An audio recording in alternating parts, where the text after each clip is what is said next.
Check to the mic, to the 1, to the 2, 3 to the 4, 4 to the 3.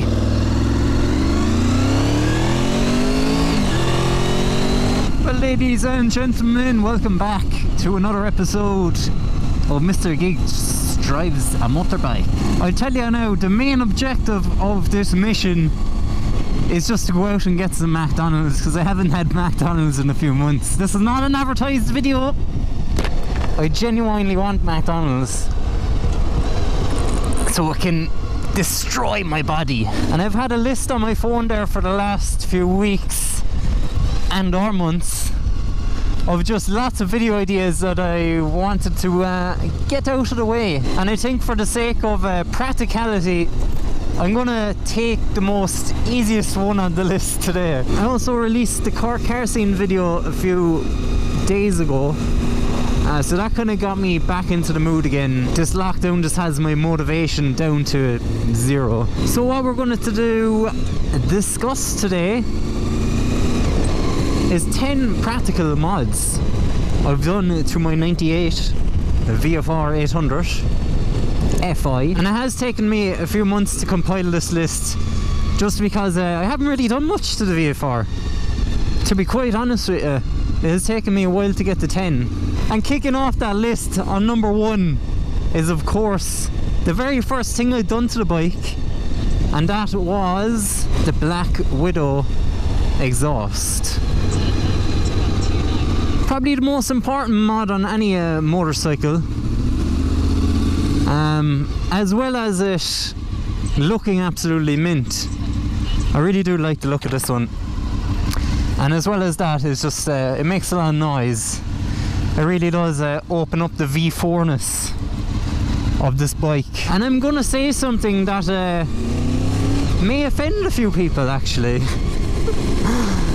I actually put the DB killer back in for one reason, and one reason only. I had a few complaints in the morning time when I was getting up, doing the old warm-up, pulling the bike out of the shed. So leaving the bike run in the mornings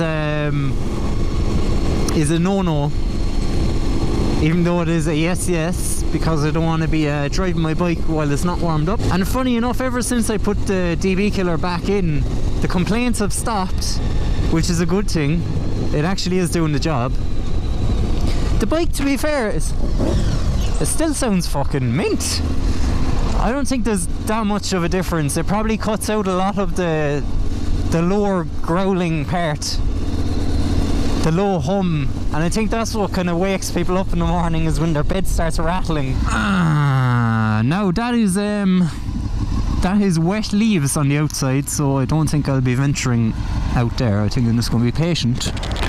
Another mod as well that was done to this bike, since I bought it actually, the previous owner fitted the double bubble screen,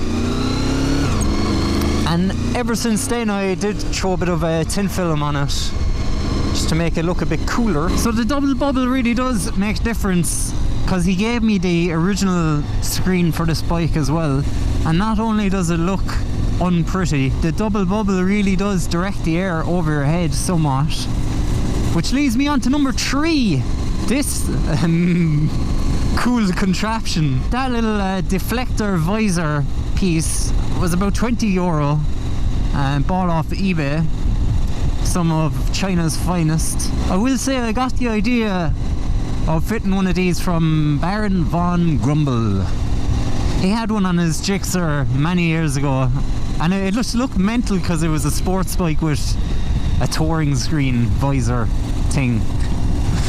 I don't know why, it just made it look cooler. So that was the kind of inspiration I had for the VFR, was to make it into kind of like a sports touring machine. And I'm actually not joking when I say it's probably one of my most favourite mods on this bike, because it actually is practical. It really is practical. And I had this fitted for a while, and you know, when you're going fast, these plastic hinges aren't the best. And yeah, they're not made for going fast really, so I had to kind of like epoxy them and make sure that they weren't going to move once I had it set up. From now on, I honestly can't see myself driving a bike without a tall screen. And not only does it sound good as well for the videos, because it's after getting rid of mostly all the wind noise going up into my helmet. So I'm proud to say that the old visor is number 3 on the list of practical mods.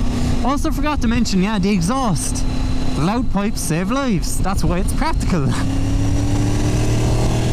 People can hear me coming from a mile away. Number 4 on the list of practical items. Yep, go on, beige. Number 4 on my imaginary list would be the LED conversion that I done to all the bulbs in this bike. Which includes the 2 side indicators, the headlights were changed, and I also put in a set of LED brake lights, but they didn't really work out in the end. So I changed all the relays and stuff, so all my indicators flash normally now again. So we discussed the exhaust, the screen, the visor, the LED light conversion. Another thing that I threw onto this bike was the front and rear auxiliary lights. Call them what you will. The rear sets are strobe lights basically, and while I had that idea, I also fitted a white one to the front, not in the strobe mode but just steady on. So it's always there, and it's activated by a switch here as well as the rear. So it's just a bit more visibility on the road, and as well as that, when you have like 2 headlights, it looks like a car from really far back, but it just adds that 3rd light down the bottom to make it split up a bit. So you might think that's a bike. I don't know. I honestly think it helps, so that's what I done. So number 5 on the list of practical items, practical mods for my bike, is the old mobile phone there in front of me. Another eBay special. I absolutely love eBay. I love eBay. So I added this phone holder to my DRZ. I was shocked at how strong this phone holder is. And I have tested it actually, because I done a wheelie at the start of this video. So yeah, it's very sturdy, like the phone's not going anywhere, and I probably paid the most of €10 to fit my €300 phone in there to keep it safe. But it works, so can't complain. I think we're moved on to number 7 now. Number 7? So number 7 on my list is under me feet. And a lot of bikers actually do this. They change the foot pegs, but don't just get the shiny red ones or the blue ones that offer like no extra grip compared to your original foot pegs. What I found with the VFR is they came with a very thick rubber surfaced pegs that got extremely slippy in the wet. So again, it was kind of like risking my safety in one way or another. So I found a set of CBR 600 F3 pegs that managed to fit onto the VFR around the same generation, 98. So that was the job. Bit more grippier than normal. They're just full aluminium. Doggo! Hi, doggo! Hi! Hi, doggy! Dogs are distracting. The other joy with this phone holder was it came with like a little 5-volt USB charging port, which means basically I just didn't have to cut a hole or mount a kind of USB thing anywhere on the bike. It was already built into the holder, and it outputs like 2 amps, so it's more than capable to charge a phone. It's not like the olden days where you had a really shitty charger that didn't do anything.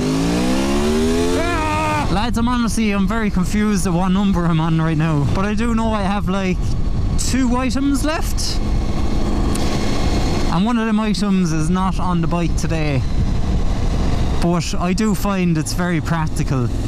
It's probably one of my second most practical mods on this bike, and that's the top box and the 2 side panniers. And I had massive plans to use these for 2020 and go touring and do some cool trips just around Ireland, like, but you know, Would have been nice. But because I wasn't really doing any touring or using the side boxes, I just decided, look, I'm just going to take the panniers off, because I can't filter. I can't really, you know, maneuver the bike as easily as I could without them. And then that just led me to taking the top box off, because whenever I put something in it, it would smash, which is probably more my fault than anything, the way I'm driving. So if I'm not mistaken, I think we're on to number 10, because I can't think of anything else that I've done to this bike that was practical. At number 10, we have this guy. I don't know, I think it makes life a bit more handier when you're in the petrol station and you just want to get in and out as fast as you can. And also when you're taking in and out the key as well during winter, things get a little sticky, and you're at the point where you're nearly snapping the key to get the petrol cap open. So I said, look, I'm not going to risk it. I was going to find one of these little track day caps. But yeah, that was really all the practical mods that I can think of right now. Apart from a cup holder, I think I have everything on this bike that will do me. And I'm quite comfortable on it now. Ugh. So that was really all the mods on the VFR for now anyway. And while we arrive at mkII's, I'm going to get my munch.